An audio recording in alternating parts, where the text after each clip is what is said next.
کیا آپ جانتے ہیں بلوچستان میں کھجور کے پتوں سے بننے والے جوتے قدیم فن کا ایک منفرد حصہ ہیں۔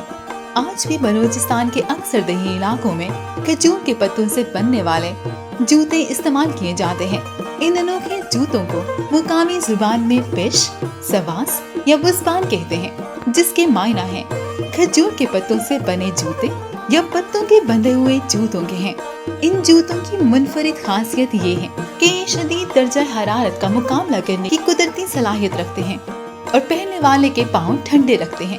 بلوچستان کے مختلف علاقوں میں ان کھجور کے پتوں کو گھروں کی چھتوں پر بھی ڈالا جاتا ہے، جس سے گھر ٹھنڈے ہوتے ہیں۔ اس کے علاوہ کھجور کے پتوں سے پاکستان سمیت دنیا کے اکثر علاقوں میں ری سائیکلنگ کو مد نظر رکھتے ہوئے گھریلو سجاوٹ کا سامان بھی بنایا جاتا ہے، جو اب باقاعدہ ایک فن کی شکل اختیار کر گیا ہے۔